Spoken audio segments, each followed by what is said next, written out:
It's the mayor's fault we're late. It's the mayor's fault. Let Jim Bill down. What's that? I was just telling me it's your fault that we're late. Nice guy. Nice guy. They didn't believe me. It's No. okay.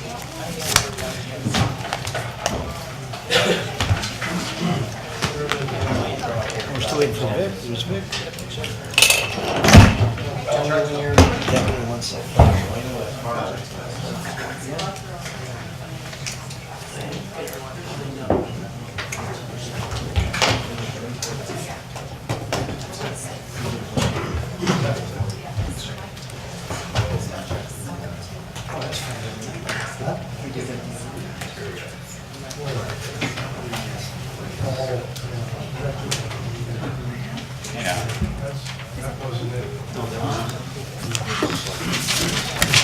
Okay, I'm ready whenever you are, Bill.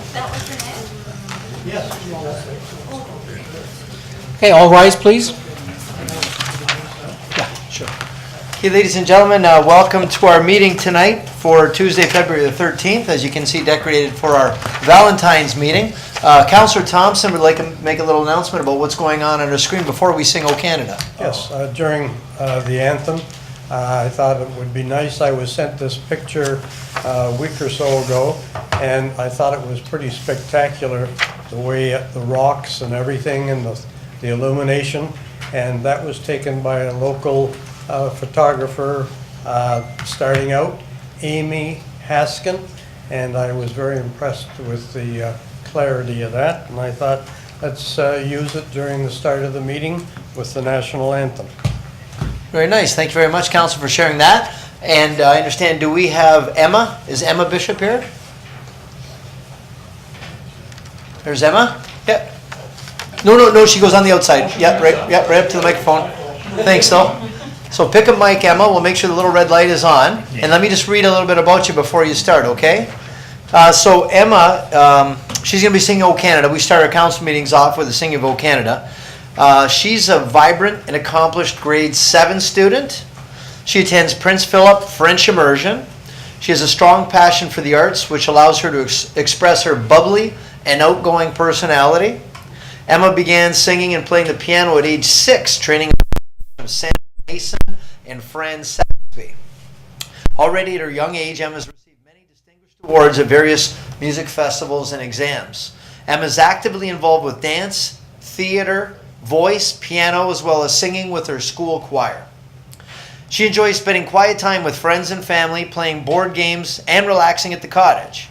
Emma's talent and flair for drama and the arts can be seen on the stage in various Linus Hand productions, playing many roles such as Jane Banks in Mary Poppins, young Fiona in Shrek, and most recently as Jet Sam, the villainous eel in The Little Mermaid.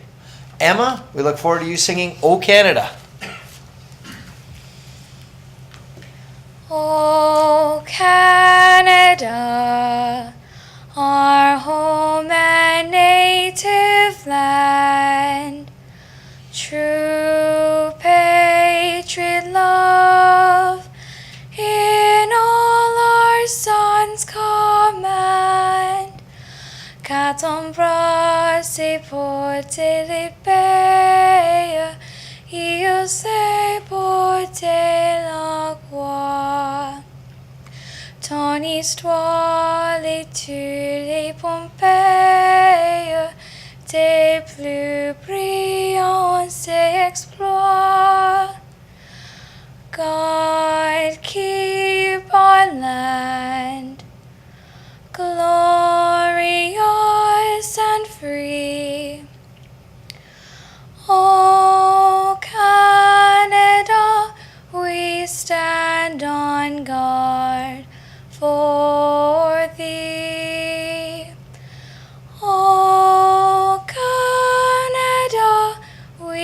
stand on guard for thee.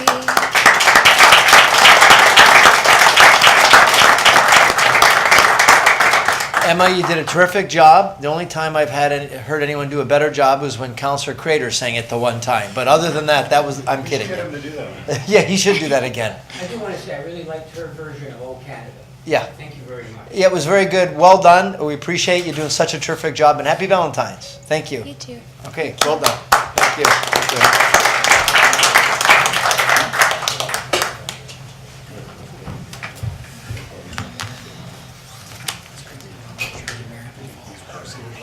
Good point. Should I say something? Let me say something. Nothing like singing "O Canada," the American Falls. Hey, Counselor, that was good. One big Niagara Falls. You know, we say one city divided by a river. That's all. So thank you to Emma. And next up, we've got one of our commissionaires, Mr. Dave Smith. Dave works here at the city, and he writes poetry. And he's always got interesting poetry, and he writes with a lot of passion, with a lot of zest. So Dave is going to do a little something for us in the spirit of Valentine's. Councillor Pietrangelo wore his red. Pardon me? Nobody else. I know, we should have. And thank you for representing Valentine's the way you did. We've got the place decorated with a bunch of hearts, and now we're going to have Dave, who's going to do a little bit of Valentine poetry. So Dave, why don't you step up and read to us? Should we dim the lights, or I don't think I'll be that romantic. some Barry Manilow? No? Okay. Valentine's Day, 2018. Valentine's Day, the excitement in the air. Rediscovering love, the adrenaline to share. Experiences for the young, Cupid's arrows, how they fly. And forgotten memories as love rides on by. February has it all, its purity of snow, and those rays of sunshine make the heart aglow. The falls in all its splendor, the emotion how it rides. Our lovely home Niagara, to embrace it all in stride. Oh, to express our love, our presence in fine tune, to develop harmony with the sun and with the moon. Winter fun in all its splendor, red cheeks and such, and a warm hot chocolate we appreciate so much. Think of a classic winter with snow and ice around. A winter wonderland in Niagara Falls is found. That very special someone, inspiration that we boast. Valentine's Day, the excitement, memories held so close. Think of a classic winter with snow and ice around. Valentine's Day is here. Love is so profound. Awesome. Well done.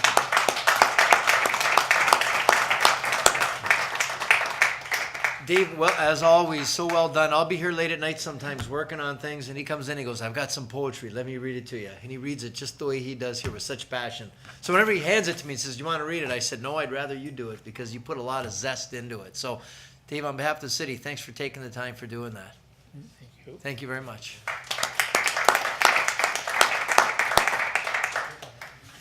Okay, we're now looking for an adoption of the minutes from our January 23rd meeting. Moved by Councillor Thompson, seconded by Councillor Crater.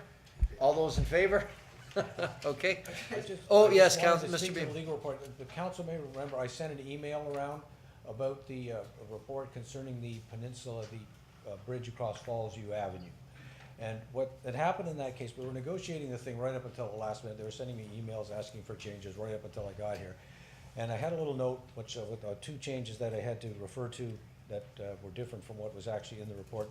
I remembered one, I didn't remember the other. The first one had to do with the sign, where they actually wanted the sign not necessarily to have to be on the actual bridge, which I mentioned that before the council thing was passed. The other thing was the report refers to the term of the agreement being able to be ended on 30 days' notice. It was actually amended so that as long as there is a lease between the OLG and of the theater that the bridge will be allowed, the city will allow the bridge to remain in place. And I thought there's no reason why council wouldn't agree to that, because we want the theater to be there, and as long as it's connected with OLG, it's serving a useful purpose for us. So that's the lease that's actually to be signed has that term in it. So I'm just asking council to, if we could amend the council motion that was made before to include that term so that the agreement will coincide with the one that's been presented. Okay, so do we need to change our motion right now, Mr. Solicitor? The amendment's gonna be a little complicated, so perhaps I can work on the actual wording with Mr. Mattson later, but if council would agree to the, Okay. as I pronounce it, we'll get it in the minutes and as approved. Is that acceptable to the council? Is that okay? Yeah. Counselor Thompson, Counselor Crater, we're good with that? Okay. Okay. So we've got that motion. We'll call the vote. All those in favor? Okay, that's approved. Thank you for that. Thank you very much, council. Thank you. And gallery to the gallery, yeah, we've got 4 counselors sick. We've got some bad, nasty flu that's going through. So in case you're wondering why it looks empty today. Do they want to come sit over here? Yeah, so we do have 4 empty seats. Don't rush, one at a time. So for anybody wondering, so we've been dealing with a bunch of sick people. We were 1 counselor shy of not having a majority quorum where we would not have been able to have a council meeting tonight. So it came close. In all the years that I've been here, first time I've ever seen us come this close.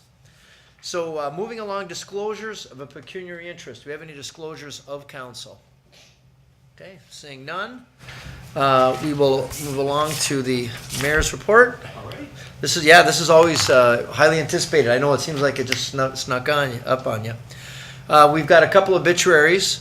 Guy Prada, who's a longtime community volunteer, passed away recently, as did Red Isipon, a builder and an advocate in Niagara Falls, as did Nicola Golia, the father of Nick Golia in our Municipal Works Department.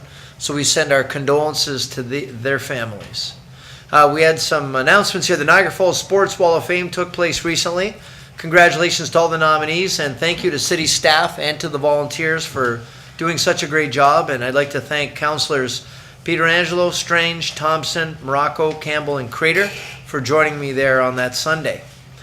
It's now the Chinese New Year coming this week, and I was joined by Councilor Morocco as we turn the falls red in celebration, and we welcome Council General He Wai, and they video broadcast this into China, and it was seen by over 1.5 billion people, so it was a major audience for the city of Niagara Falls for promoting. I today attended Mayors Jeff, Maloney, Augustine, Redicop, and Luciani at the Southern Tier Mayor's Luncheon that took place in Pelham. We had a good day there at lunchtime. And also to make the announcement, our next council meeting after today will be Tuesday, February the 27th. Just a reminder, everyone, this weekend is Family Day weekend, so the kids will be off Friday and on Monday. So please be careful when you're driving to watch out for the kids. Moving along to our deputations and presentations. Our first deputation is Dino Fazio. He's going to give us an update on the annual Comedy for Kidneys. Welcome, Dino. Thank you, Mayor Daddy, your worship, and the members of council who are here, and those who may be watching at home who are sick. Now I feel bad. I'm wearing all blue, and it's Valentine's Day, but oh well, we're almost Valentine's Day. I'd like to take a few moments, and I appreciate your time, to tell you about the funniest night in Niagara. It's going to be the 11th annual Comedy for Kidneys. And I'm just going to leave this here. I'll just leave it like it is. The 11th annual Comedy for Kidneys Rodney Pentland Memorial Benefit Show, taking place at the Greg Fruin Theater, again on Wednesday, March the 7th, with all benefits going to the Niagara Health Foundation in support of dialysis care in Niagara. As many of you know, dialysis care is not a cause that's well spotlighted like cancer or MS or so on, but it is a life-saving treatment that over 400 people in the Niagara region get every day, and almost a similar amount get at home, for those who are able to do it at home. There are 3 sites in the Niagara region, Welland, St. Catharines, and of course now next door at the Hatch Building for the last several years, for those of specifically Niagara Falls. So through the event itself, as in the past, we are contributing all proceeds to the Niagara Health Foundation. This year we expect to donate at least $11,000 to the foundation for dialysis care. Proceeds are generated through ticket sales event sponsorship, and of course, direct donations to the foundation via Comedy for Kidneys. We've had some great local support thus far, with sponsors returning, like the Wyndham Garden Inn and Rose City Chrysler and Hall Ironworks and Gales Gas Bars, and even just today, 2 brand new sponsors in Subaru of Niagara and Niagara Smart Stays, who all see the benefit of both the event and the cause that is concerned. So, wanted to make you aware of that. I didn't mention it's 2 hours of literally pee your pants funny for those who can't, with our headliner, the uniquely talented and miserably funny Jeremy Hotz, one of Canada's great exports on the comedy stage, who's now living in LA but has returned to Canada and is coming to headline our 2-hour comedy show. And strictly as an aside, this benefits directly the location in Niagara Falls. And for those who don't know, well, we obviously know we all live in a natural wonder of the world, but what you may not know is there are actually some dedicated seats, so to speak, at the Niagara Falls Dialysis Center, where if you are a tourist coming in from outside of the Niagara region, you could actually make arrangements for a dialysis treatment. So literally, we have the ability to make people come, or allow people who are on dialysis treatments still get the chance to see one of the world wonders of the world. And I'm not sure if any other world wonder locations have that same benefit, but to be able to get a chance to see Niagara Falls, we all take it for granted, but to be able to see a chance to see Niagara Falls and still have your dialysis is I think, is a fantastic thing. Anyway, long story short, it's going to be the funniest night in Niagara. We hope to see you there. Hopefully, the request for a table will be considered and approved, and that's it. I hope you have a great night. Okay, so why don't we, thank you very much, Mr. Fazio. Do we have, yep, okay, motion by Councillor Pietrangelo, and seconded by Councillor Strange, that we support the event with the table. Is that right? Okay, we'll call the vote. All those in favor? Okay, and that's approved. So we appreciate your support. Council will support it with a table for the event. And you're lucky to get such a talented comedian to come from LA. It really is, yeah. Yeah. It really is. Appreciate it very much. Thank you. Okay, thanks, Dino. Thank you very much. Now, for those of you that are following along on the agenda, because we've had a number of people sick, councillors sick, the Winter Festival of Lights and Niagara Falls tourism deputations have been postponed until the March 27th meeting, I believe.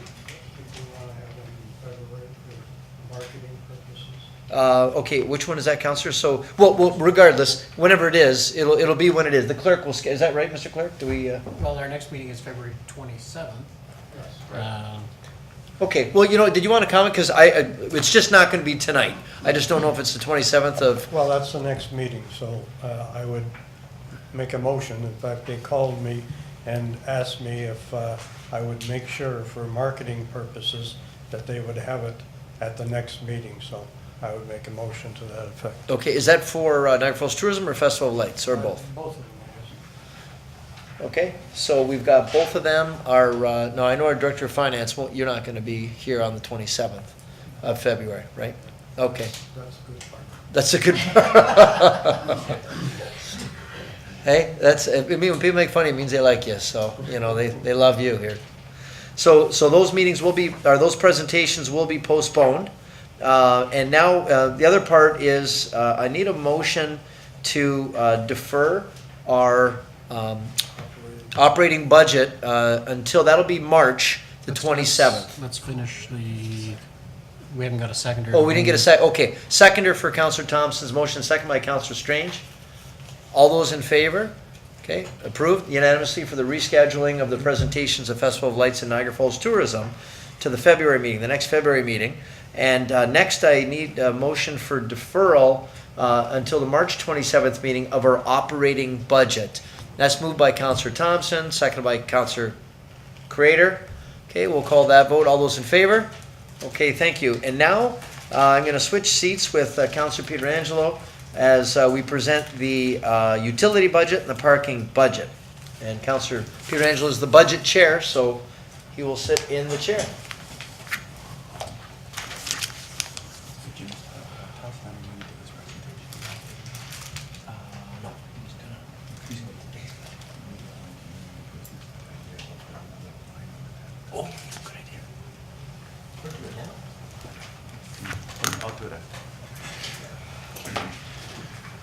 Okay, thank you, Mr. Mayor.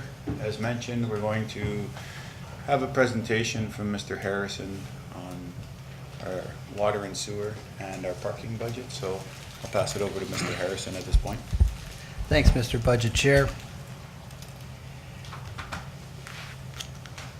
I won't have any jokes tonight about me putting myself to sleep, because, anyways. So tonight, the utility budgets, both the water and wastewater budgets are in front of you. If you go to the next slide. As you know, the utility budgets include both water and wastewater. It's a two-tiered service between the city and the region. We're going to talk about some of the expenditures in the 2018 budget. We're going to talk about the 2018 capital program as it relates to water and sewer. As you know, water, sewer, and storm are part of the core infrastructure that the provinces requires us to report upon. We're going to talk about the proposed rates and the impacts on users. Unlike many municipalities, we try to give you a spectrum of users, a high, low, and the average, as well as what the impact would be on some of our really large commercial properties. There's a comparison to other municipalities, both in Ontario and the region. We're looking to have the budget approved tonight and the rates as well. One of the things that we did this year, as you know, through the operating budget, we did public engagement with many of the people. We had open houses and drop-ins, and we had a survey. And it's important to understand, and this really ties into the municipal government, is that the water and sewer services are really important to the public. And in essence, it's the fundamental service that we provide to the residents. So, as I say, in the region of Niagara, there's a two-tiered service delivery. The water and wastewater treatment plants are run by the region. They are responsible for a small part of the distribution through the city, but the majority of the distribution network of both pipelines are the city's responsibility. Back in 2014, the region completed its last review of costs, and basically the regional structure of costs has not changed. On the water side, 75% of the charge that the city has with the region is a variable rate, and 25% is fixed based on our proportionate share of the water flows in the region. These are uniform prices for all municipalities in the region. And for the regional sewer or wastewater costs, it's 100% fixed. The costs are allocated on a proportional share of the flows. As you recall, the region does a reconciliation of the flows, and that either means that you have a good year or a bad year, and they pick it up 2 years hence, and they collect the overage or underage on the sewage flows. Right now, the regional costs make up 56% of the water and 60% of the wastewater costs that the city has to collect from its residents. The region also is a co-contributor on many of our capital projects through the combined sewer overflow program. This program is being reevaluated during this year by regional staff, but we have a number of programs that are qualify and will be funded. The city's responsibility is to provide the maintenance and replacement of the distribution network, both the water and sewer. It's responsible to bill directly residents for water and wastewater. These are fully funded budgets, so they have to balance, and they're from the rates and related ancillary revenues. Back in 2014, the city resumed billing responsibility with the establishment of the McBain Customer Service Center, and we have found some efficiencies in information sharing, particularly between the billing function and the maintenance function. In addition, in 2016, we developed a water dashboard, which allows residents to go in and see real-time information on their water accounts and their billing histories and their consumption patterns. So on the water side, The water expenses are moved up from $19.9 million in 2017 to by just under 1% to $20,087,000 rounded off. It comprises of the regional charges, as I indicated, 75% variable, 25% fixed. The fixed capital charges, that's a fixed amount that we supply to our capital programs, and the net city operating charges, which is the net cost of running the maintenance system and the billing system, less ancillary costs like penalties, the fixed or the unmetered accounts that are during construction, and various things like that. So you can see that the cost, year-over-year cost, is less than 1%. And again, it's a function of cost control, but it's also a function of the ancillary revenues increasing. So as I indicated, 75% of the volume is volumetric rates, $8.6 million. Fixed is $2.8 million. Talked about the administration. Contracted services and infrastructure has been reduced due to a project in the infrastructure area being completed. We had an increase in flat charge revenue due to growth in new housing. We had, as you know, we've started replacing our meters with what we call a radio read, which doesn't means that the meter reader does not have to go up to the property, that he or she can pick up the billing information from the road. And at the end of December, there's 604 accounts on that. We anticipate in 2018 that we'll do significantly more, and at the end of the year, we'll have a significant number higher. We can see that the asset management plan, although it hasn't been updated, had indicated that we need to spend approximately $5.7 million. In the budget, we're spending $4.1 million, and it's been partially offset by the use of OLG contribution funds for capital programs. But you can still see that we do have a shortfall. The annual amortization is $3.7 million. That's the depreciation amortization on the fixed assets. Pick. Sure. Pick. Okay. Mr. Chair. Sorry, I Councilor had a Craitor. short question just on that. Sure. Previous. Sure. Thanks. Can you just flip it back? Just a short question. That line where it says increase in flat charge revenue due Yeah. to growth in new housing. I thought flat charges were people who didn't have meters. Is that what that means?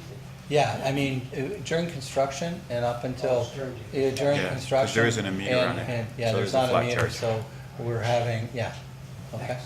Thank you. That's when I was saying about the increase in the ancillary revenue. We had non-metered revenue had increased. The last 2 years, it's been significant. Okay. This is the wastewater budget. You can see that, again, the regional charges have increased by approximately 3%. Again, within that number, and as you have the information and the detail of the budget, there is the catch-up of the previous year or 2 years ago reconciliation. It's also offset with some surplus that was in the 17 budget in regards to the billing of the sewer. So it's a reconciled number. The fixed capital charges stay the same, and the net city operating charges again have increased. You can see that it's a fairly significant increase, and you may recall, council, that we had a consultant here, and we had numerous residents phoning in to council about drainage issues, and we were able to put in a program similar to what we do with the RAP program and other kind of infrastructure incentive programs. And what we're doing is we're putting $500,000 into drainage to fix chronic problems. And this was at council's direction that we include that. So the largest portion of the net city operating charges is that increase in that program. Okay, next.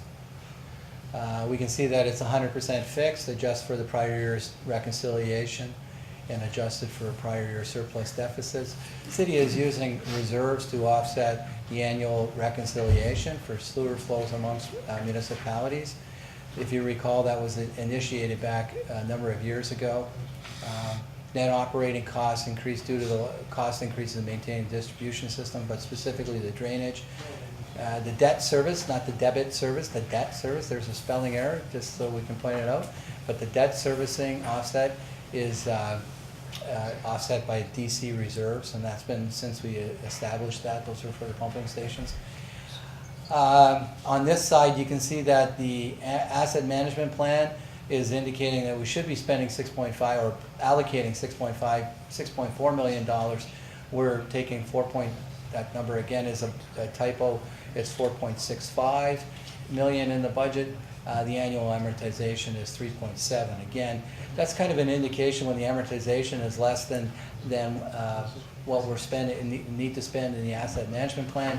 You can see that the asset management plan requires in today's dollars, adjusted for inflation, where amortization is historical data. So we need to continue to look at that and find projects, because this is something that we're being asked to report on at both the federal and provincial levels of government.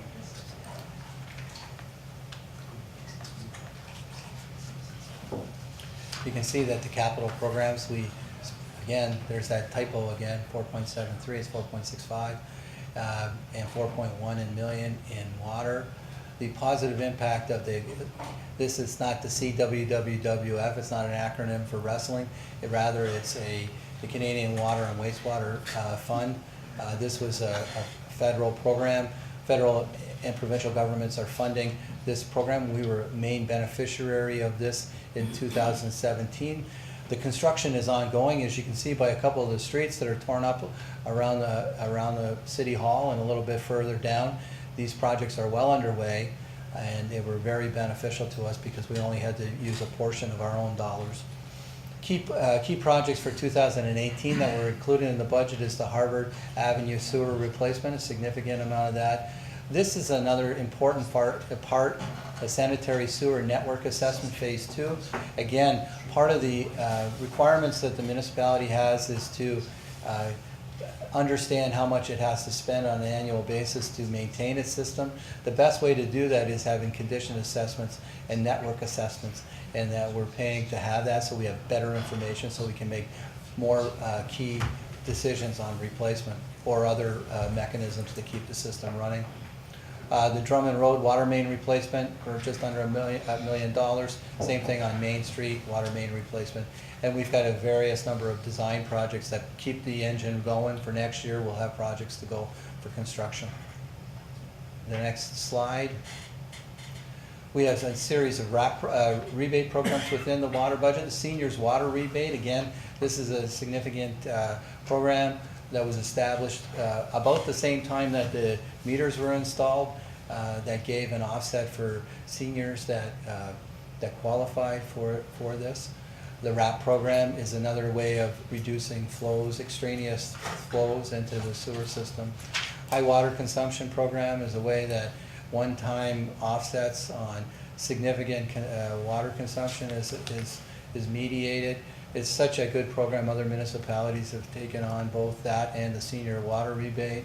The industrial sewer rebate program allows for companies that are industrial that consume water within their systems, their product, to not pay the sewer portion of the bill. And low flow toilet rebate program, again, incentive for people to reduce the amount of water they use in the distribution of their byproducts. Anyways, next is the rate review completed. We had in 2016. Council in 2016 kept the rates as they were in 15 and 17. We started using the implementation of going towards 60 and 40 revenue collection, meaning 60% of the overall costs are collected from variable charges and 40% is from the fixed charges.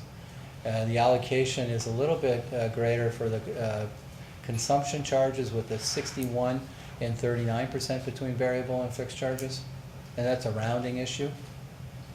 Next.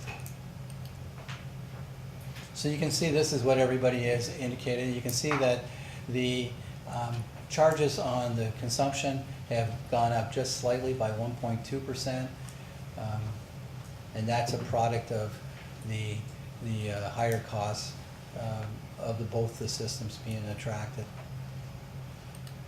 And then the next thing is, this is the number of meters. This is important because, as you know, we use the American engineering standard for the factor of the meters. So the larger meters pay a larger factor than the residential meters, which are at a 1.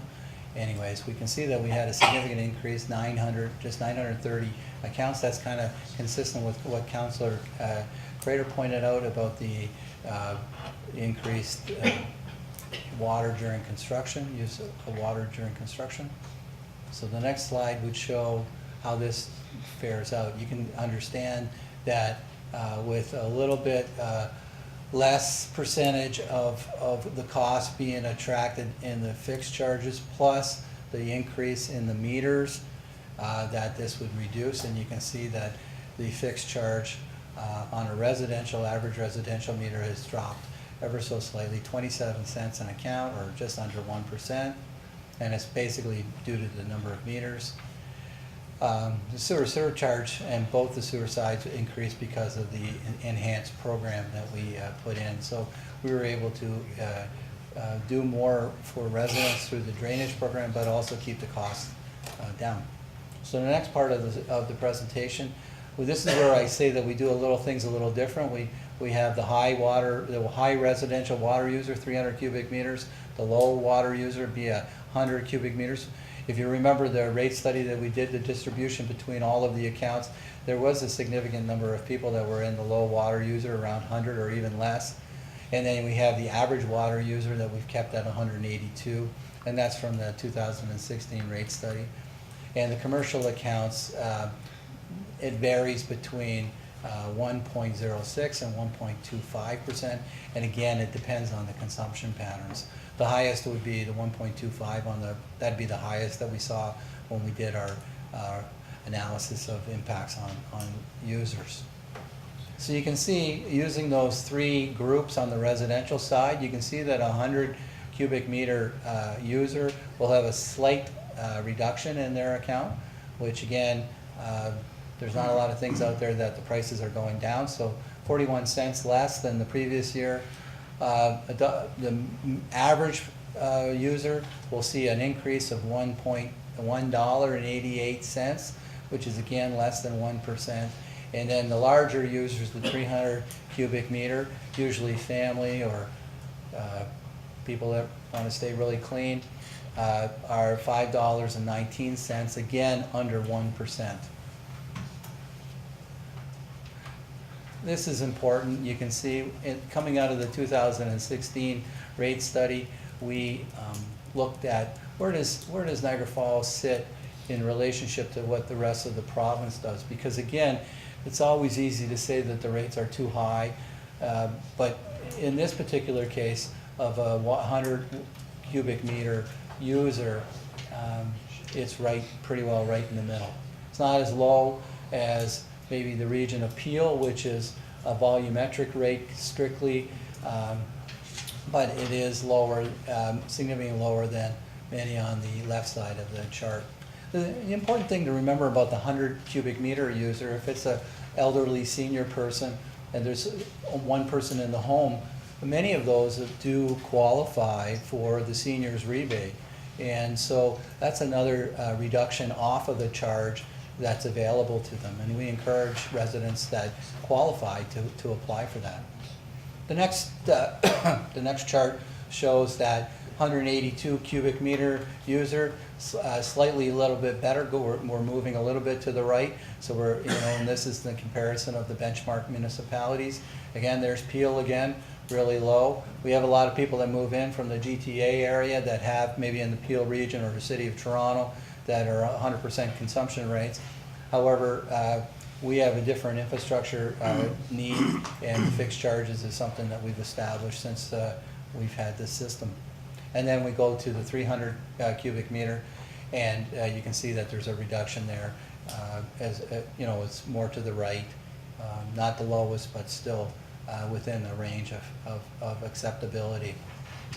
So we'll go to the next chart. This is important. Everybody likes to know how do we fare in the region.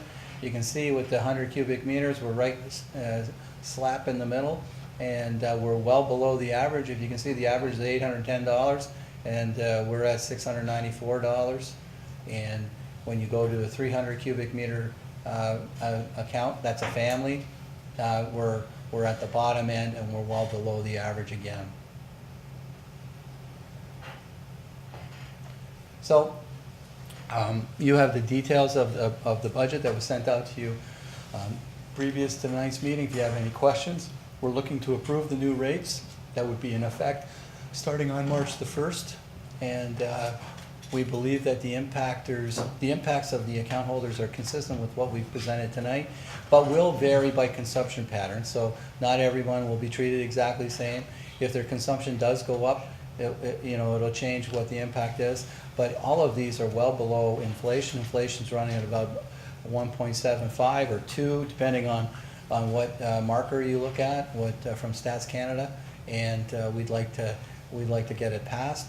The staff is going to come back in 2019 as it prepares for the new term of council with an updated asset management plan to be able to, and hopefully incorporate some of the data that we're having in the infrastructure, where we're getting better conditions assessments on our distribution network, and we'll hope to come back with a better asset management plan for the planning of the new council.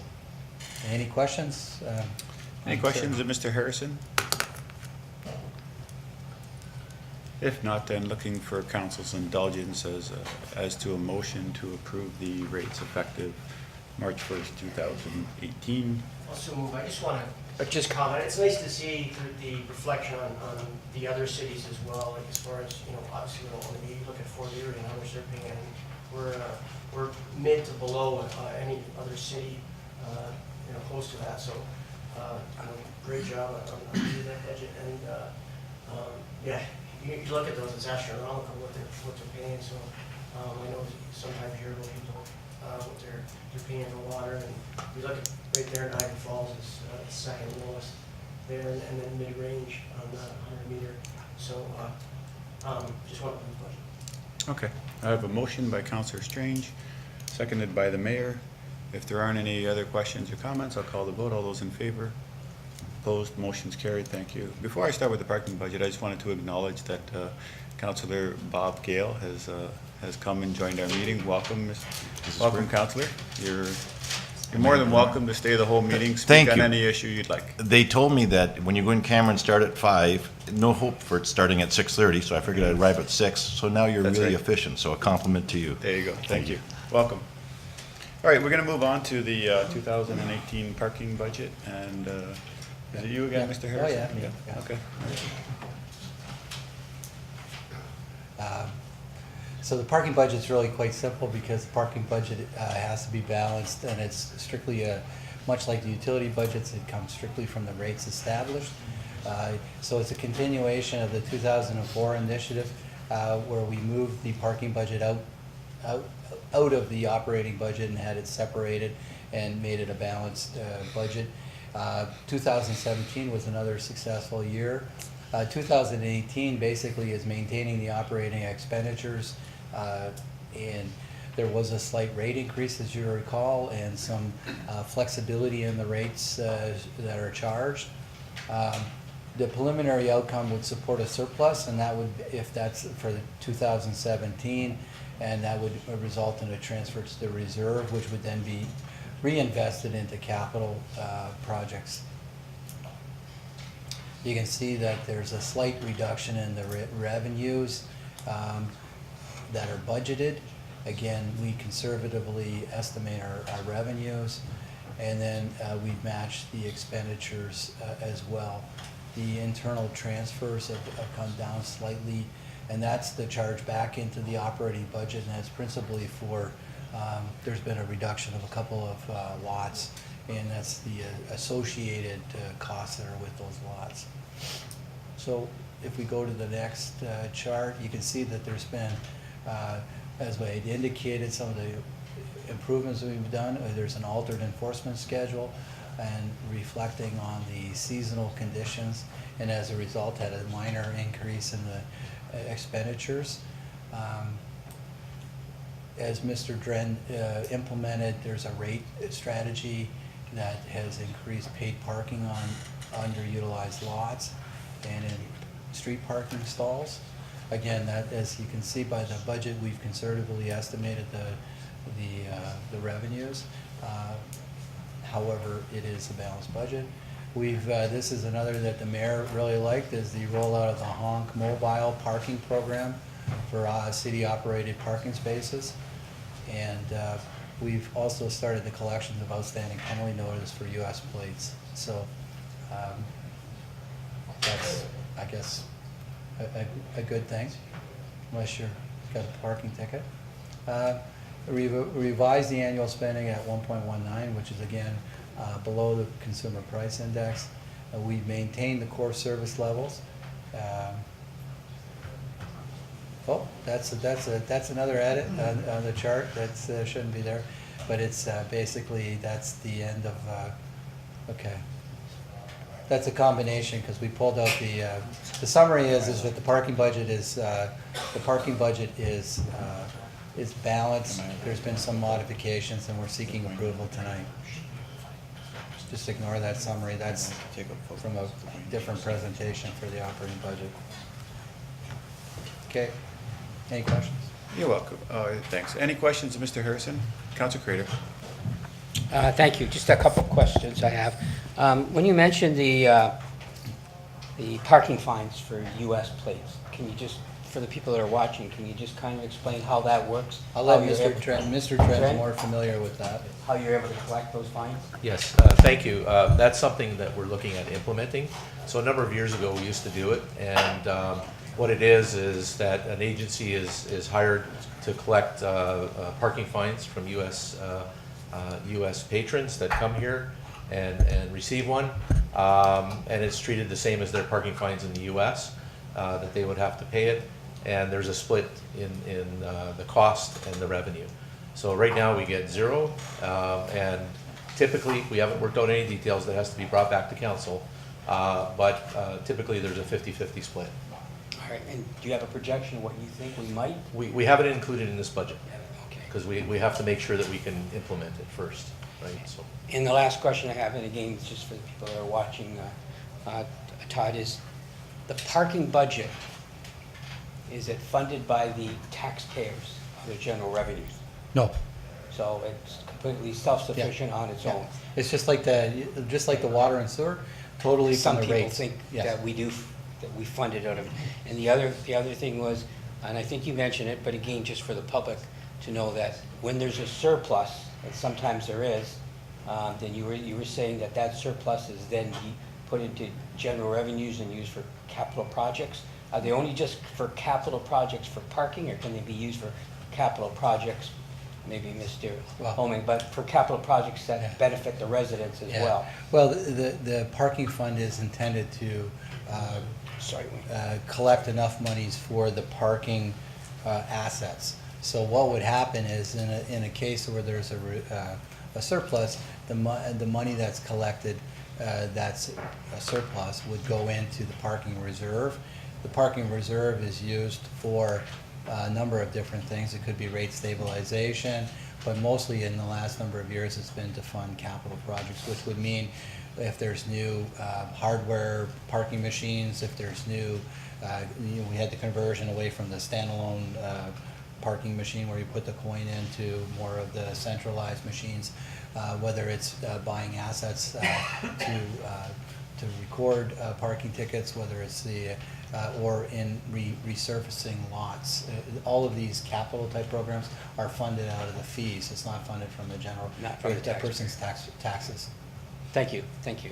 Oh, you're welcome. I was going to ask you to ask more questions, but Wayne's back now, so I can take a vote. Does anyone else have any other questions for Mr. Harrison or Mr. Trent on the parking budget? Councilor Thompson. I guess through to Carl Dren, where do we stand on the escalation of rates and what we had? Has there been some modification of that, or where does that stand? So the rate strategy is what we're looking at now is the time of year we're in, and the time of year there's surplus of parking. So we're in the process of lowering rates in some of the areas right now. So over the next month, we're going to be lowering rates and offer what's called value parking in areas where there's low volume parking. So we're gonna be doing that over the next month. So that's kind of like the strategy. It's a fluctuation, peak time versus off-peak time, and offer opportunities. There are people, one example, Ellen Avenue between Center and Ferry, that's a low volume area, and that might receive something like $2 for 4 hours or $3 for 4 hours or something like that, that would encourage parking there and give people, patrons coming to the area, opportunities for lower cost parking. Okay. Any other questions of Mr. Harrison and Mr. Dren? If not, looking for a motion to approve this year's parking budget. A motion by Councillor Thompson, second by Councillor Strange. If there aren't any other questions, I'll call the vote. All those in favor? Opposed? And the motion's carried unanimously. I believe we're done, and I'll pass it back over to the Mayor.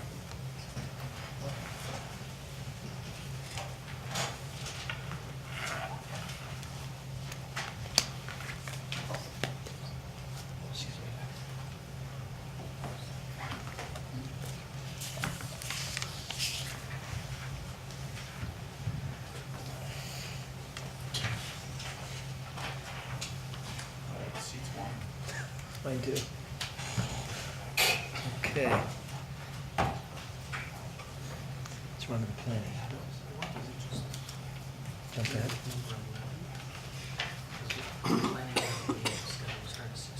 Okay. Ratification. In camera? No. Should be resolution. That's it. Let's go back.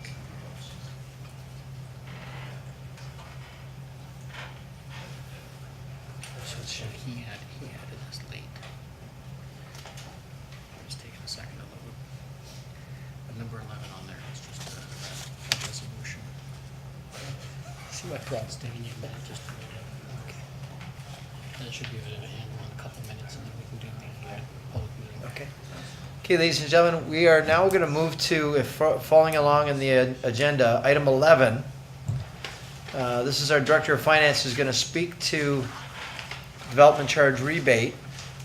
We've got a planning meeting matter that'll start at 6:30. We've advertised it for 6:30, so we can't start until 6:30. So maybe I could ask our Director of Finance, Mr. Harrison, to take us. So on the council agenda is a resolution.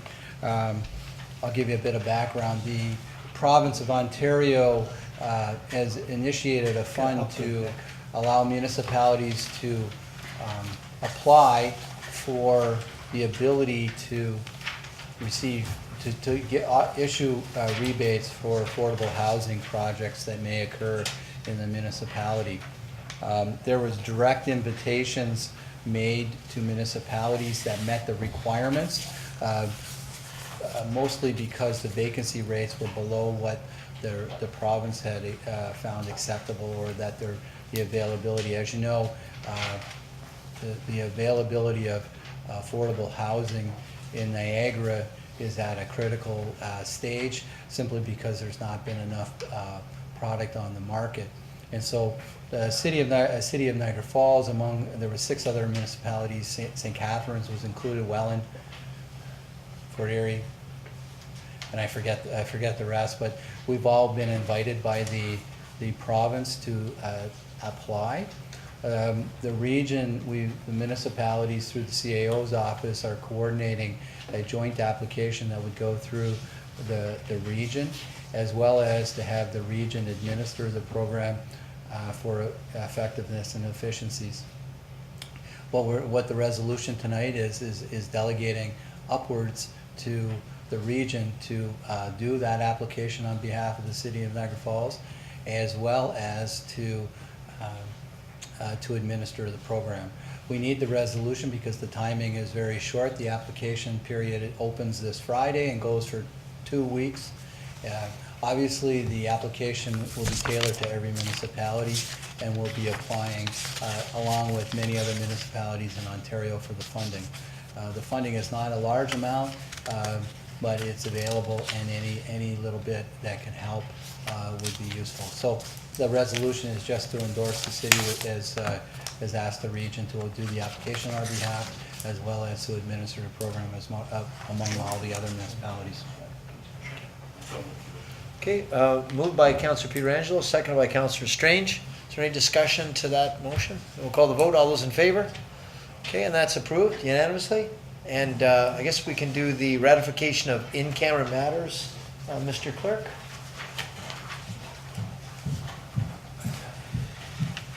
Yeah, as was moved earlier this evening, there was a resolution passed to go in camera. And as a result of that, there is one ratification item, and it's that council approve the minutes of settlement regarding the Niagara Parks Commission and WeGo agreement.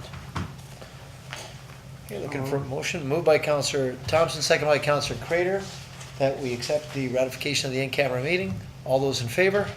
Okay, and that's approved unanimously. Thank you for that. What else can we do here? Consent agenda? We don't have a consent agenda. How about so we got the resolution? What? The rats? Okay. Why don't we deal with the rat report? Which number do we have there? And we're jumping all over. 9.5. There it is. The residential rodent control rebate program. And we're going to have Mr. Hurlovich, or yes, Councillor Thompson? Yes, thank you. This is not something that is new to this municipality. Probably 15 years ago, we had a similar problem where many people were experiencing rodents on their property. And having spent many years at the health department, this was one of the issues that we dealt with on a regular basis. And I think part of the problem we're having right now is we're not getting the proper guidance from the health department and the work from the health department to try to bring this problem under control. I appreciate the report. It basically goes back to the one we had previously where we are going to participate as a municipality in assisting where there are persistent rodent problems financially, and an appropriate exterminator. And I think this is what we need to really bring under control the problem, which is throughout the community right now, and particularly where we're having development take place. They're shifting the rodents to different areas that have never experienced them before. So I like the report. It's very similar to what we did before. It's going to give the opportunity for people who can afford it or who have a problem to take advantage of an exterminator at the city's expense. So I think that's a great initial solution to the problem. We can examine it each year at budget time and determine whether it's necessary. Just reading in the media in the last couple of days, we have a similar problem in St. Catharines, and they're studying it and trying to find out what they can do about it. I think they can take a lesson from what we're doing here in Niagara Falls. I'd like to move the motion to have this program put in place, but I'd also, the health department used to, when they get a rodent complaint, go around to the property, determine where the rodents were, and they'd have a couple of inspectors go around the entire block, every property, to find out where the food source was, where the water source was, and where the rodents were, their habitat. So they don't do that anymore. They hand you a brochure and say, this is what you do, read the brochure. I'm wondering if we, even on a temporary basis, dealing with this problem until we get it under control, and I suspect it's going to get much worse in the warmer weather.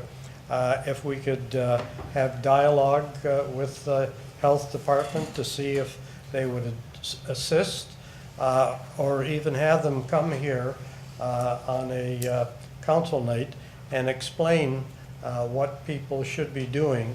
I know, but the community should know what they should be doing with respect to rodents on their property or adjacent properties, because they move from one to the other, and if you don't know what you're doing, you're going to have a very persistent problem. So I would move the motion and thank the people who did the investigation and come back with the report. Okay, thank you for that. Councillor, we've got, Councillor Crater, you want to, and you're seconding the motion? Yes, I'm pleased to second the motion, but before I speak, I know there Yeah, are I've got a two couple speakers here that I'm going to bring up. Okay, your word. So I will let them speak, and then I'll make a few comments afterwards. Okay, Thank fair you. enough. I've got two speakers here on the log. I've got Bill Chase. Bill's here. Yeah, Bill, if you'd like to come forward. Thank you, Mr. Mayor, city councilors, city staff. I would just like to reiterate what Councilor Thompson just said. We need to get ahead of this program because we never had a rat problem in our neighborhood. Believe me, it is very embarrassing for me to come down and stand here on camera and talk about rats in my property, in my neighborhood, as it is for everyone else. I think the onus, to begin with, should be put on the developers. I live over by Optimist Park. It was a beautiful park, and once development started, that's when we started seeing rats. Father's Day 2015, we're in the backyard, sitting around the pool with the family, and next thing you know, a rat is running across the interlocking brick patio, and it wasn't, just put a damper on things. Now we have traps, and it's a daily routine. You set the traps, you go out and you check the traps, you got the channel lock pliers, and you dispose of it accordingly. It needs to be, maybe before a developer starts, they need to put some pesticide down before they start developing the land. It's just an idea.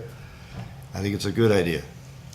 It's not just in my area, it's Stanford Center, it's all over, it's St. Catharines, it's an ongoing.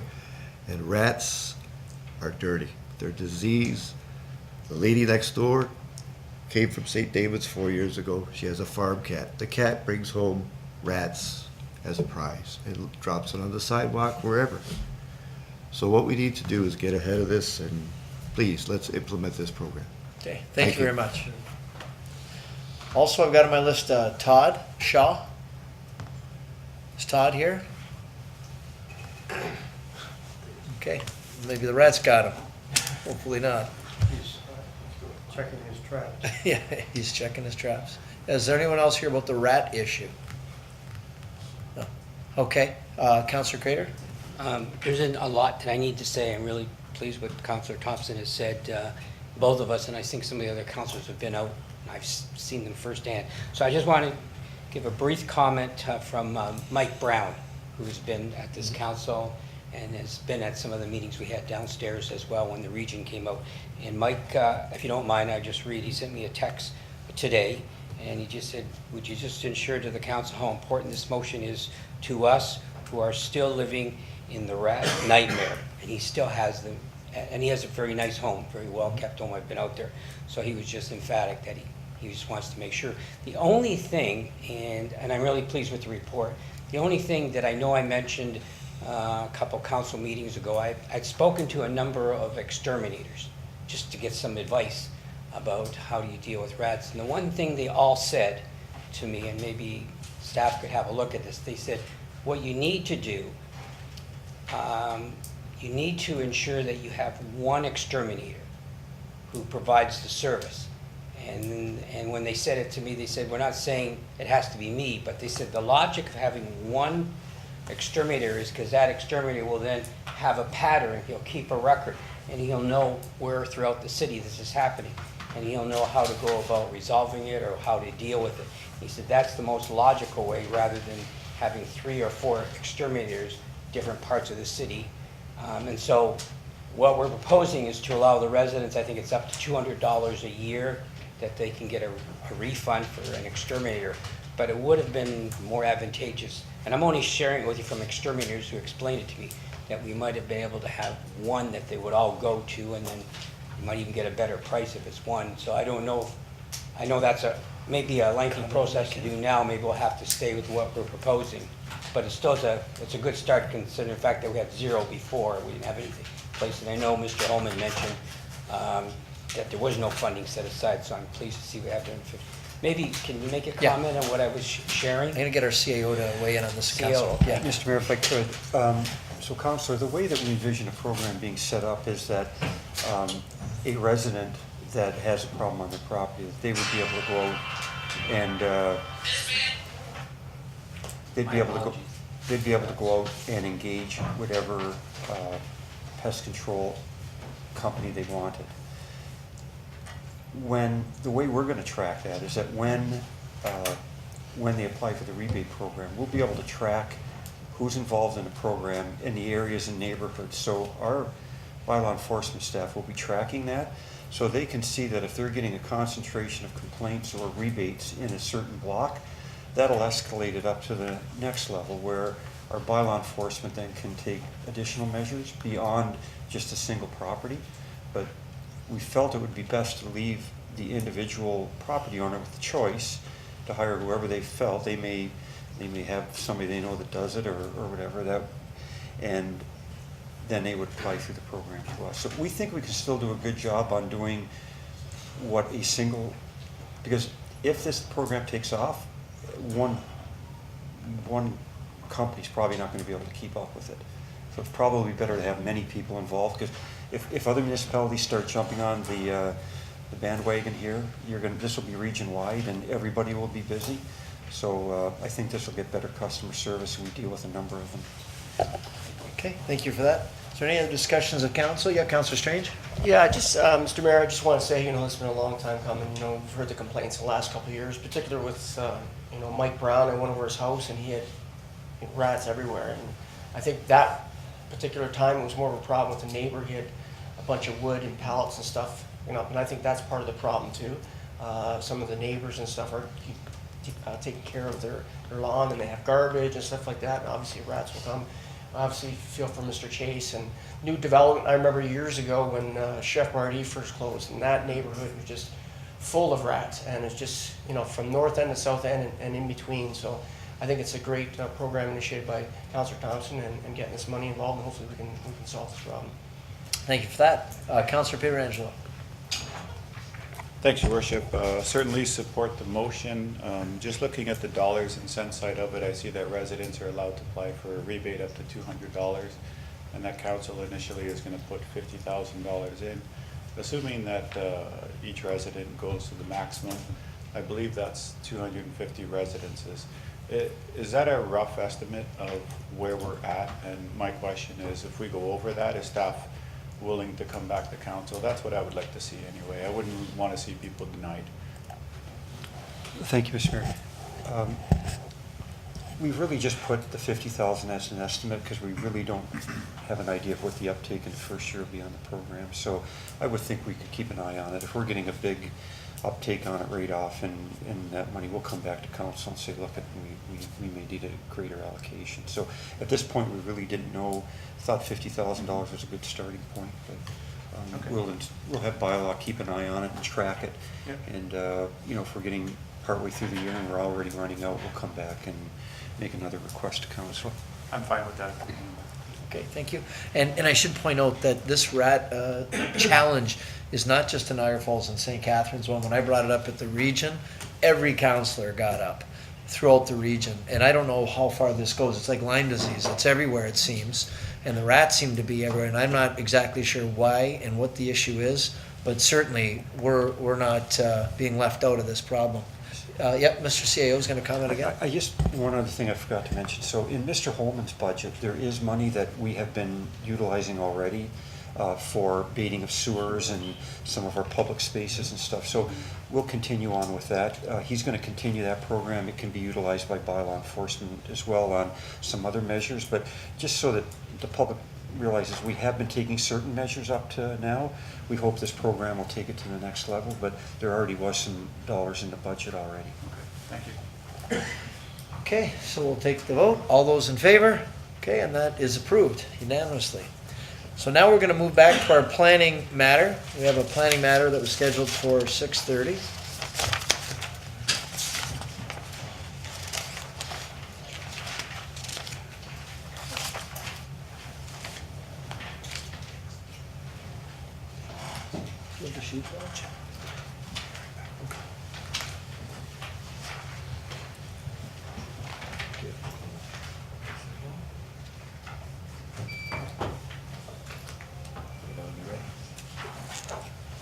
Okay, I'll ask the clerk if he'd introduce the next item on the agenda. A public meeting is now being convened to consider a proposed amendment to the city's zoning bylaw to allow the conversion of the existing place of worship into a detached dwelling and the use of the balance of the site for 3 additional single detached dwellings at 3516 Gunning Drive. Notice was given by first-class mail in accordance with the Planning Act on January 12th, 2018, and by posting a sign on the property in question. Anyone who wants notice of the passage of the zoning bylaw amendment to participate in any site plan process, if applicable, or preserve their opportunity to appeal to the Ontario Municipal Board shall leave their name on the sign-in sheets outside the council chamber. Thank you very much. I now ask our Director of Planning, Mr. Hurlovich, to explain the purpose and reason for the proposed bylaw amendment. Thank you, Your Worship. This property is on the north side of Gunning Drive in Chippewa, just west of Willoughby Drive. It's a property that's 0.37 hectares. It's just under an acre in size. It's currently the location of a former church and parking lot. To the north of this property is a approved but unbuilt townhouse development. It's a former schoolyard. To the east are some semi-detached dwellings, as well as single detached dwellings to the east and to the south. The property itself has the church building. That's the second building from the left side. So it's a large church which would be converted into a single detached dwelling. As well, then the property would be divided into 3 other lots for single detached dwellings. The lots would be created through consent, which is a simultaneous application which will be going through Committee of Adjustment. So the applicant has requested the lands be rezoned from I, or an institutional zone, to an R1C, which is a single-family zone. They're looking for a front yard exception for the front yard depth of 45 meters, and the garages would remain at a 6-meter setback from the front yard. We had an open house in January. Nobody from the surrounding neighborhood attended that meeting. The property, or the application, complies with provincial policies. It's within the settlement area, the provincial policy statements. It's in the built-up area of the provincial growth plan. The subject lands are considered underutilized, and the proposed development would form a type of residential intensification that's promoted by the province, and it would help achieve our 40% intensification target. The lands are designated residential. The new housing will be at the height, massing, setbacks of the existing neighborhood. The plan, the official plan allows for housing up to 40 units per hectare and prescribes a minimum of 20 units per hectare. This proposed development has a lower density. It's at 10.5 units per hectare. While it's below our minimum, we have found that it would be acceptable because it's the same density and the same form of housing as the surrounding neighborhood. The zoning, to go from an institutional zone to an R1C zone, this is the same zone that's in the surrounding neighborhood. The 4 proposed lots meet the minimum lot requirements for lot frontage and lot area. They are seeking a variation to allow the dwelling unit to come within 4.5 meters of the front yard. We're doing that fairly often with new development. They would maintain the 6-meter setback between the front lot line and the garage, which provides sufficient access for a vehicle to park in the driveway. The applicant I mentioned has applied to the Committee of Adjustment to create the 4 parcels through the severance process. Therefore, staff has found that the application complies with provincial and regional policies. It represents efficient urban land use. It will aid in the city in meeting its 40% housing intensification program. The lands are designated residential. The official plan encourages underutilized parcels to be efficiently managed, and that the size of the parcels is similar to the surrounding neighborhood. The requested zoning will allow for compatibility, and the existing infrastructure can support the proposed development.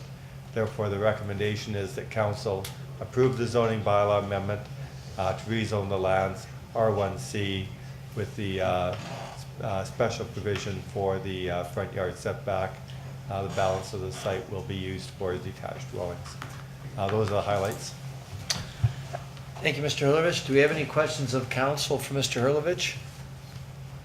Okay, seeing none, members of the public are advised that a failure to meet an oral or that a failure to make an oral or written submission at this public meeting will result in the Ontario Municipal Board dismissing any referral that it receives. Failure to sign the sign-in sheet will result in staff rejecting an appeal as per section 3419 of the Planning Act. Council will now hear from anyone other than the applicant. Is there anyone here who wants to speak to this development other than the applicant?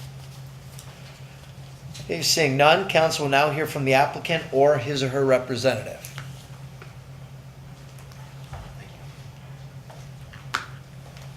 Yeah, I prepared a brief presentation here just to build off what we previously saw.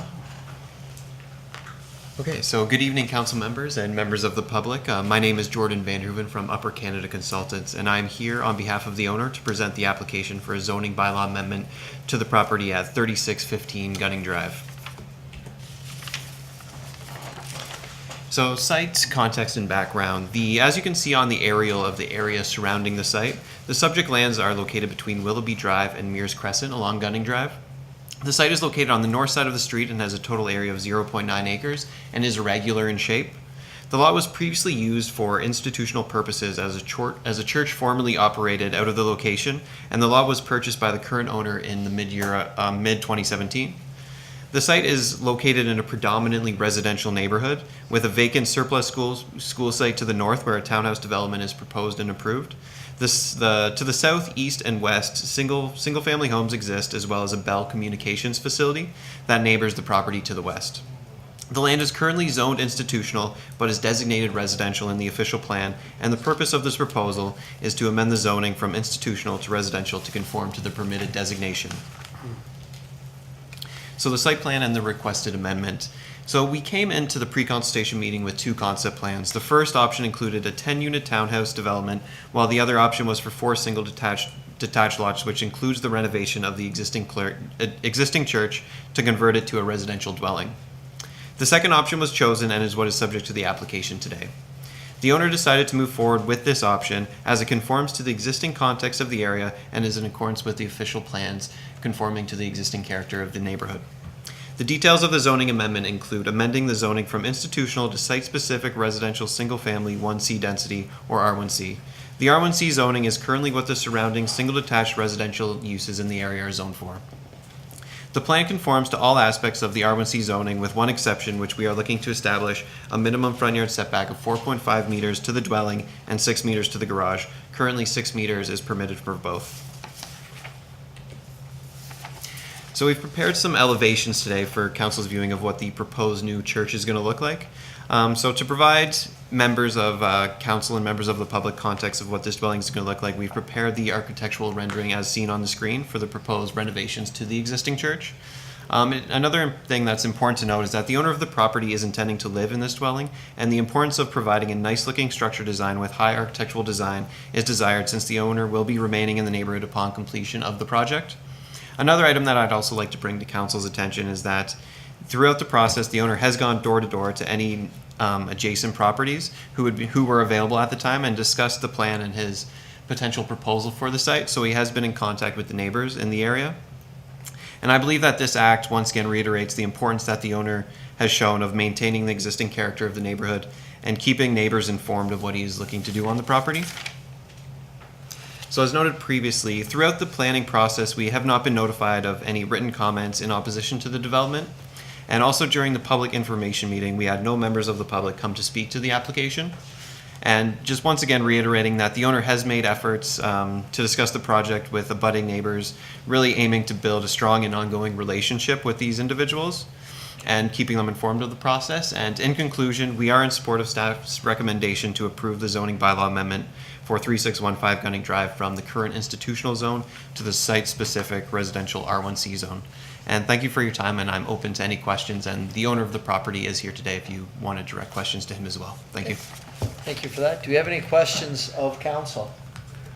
Okay, seeing none, thank you very much. Alrighty, thank you very much.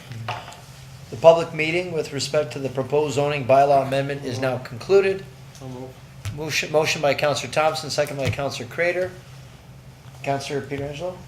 Yeah, Your Worship, I just wanted to mention something that the presenter said. I mean, it's nice to see an application that's an infill situation that actually takes away the institutional zone and conforms to the surrounding neighborhood, because these are all being changed to R1C. So great to see, Your Worship. Okay, thank you for that. So we'll call the vote. All those in favor? Okay, and that's unanimous. Thank you very much.